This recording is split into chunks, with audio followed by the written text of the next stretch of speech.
Grace for the journey ahead. We have stepped into a new month, a new season, a fresh chance to begin again. And maybe, just maybe, the first half of this year didn't go the way you hoped. Delays, disappointments, detours. You've smiled in public, but cried in secret. You've fought silent battles no one saw. But hear this, God saw it all. And He says, "See, I am doing a new thing. Now it springs up. Do you not perceive it? I am making a way in the wilderness and streams in the wasteland." Isaiah 43 verse 19. My grace is sufficient for you. 2 Corinthians 12 verse 9. Grace is here to reposition you. Grace is here to restore you. Grace is here to reignite your fire.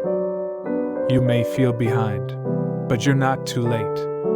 You may feel tired, but you're still chosen. You may feel broken, but you are not beyond repair. Like Joseph, grace will lift you. Like Esther, grace will crown you. Like Ruth, grace will relocate you to favor.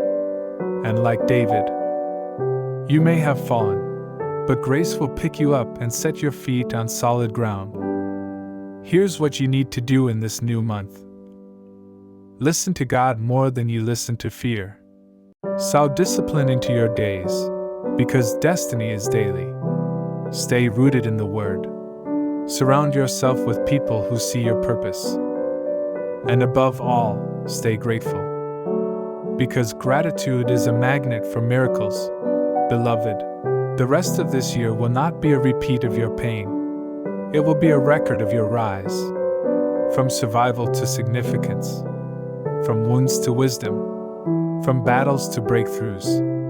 The glory of the latter shall be greater than the former. Haggai 2 verse 9. You are graced for this journey. You are anointed for impact. And you will finish this year strong. Go forward, in faith, in fire, in favor, in Jesus' name.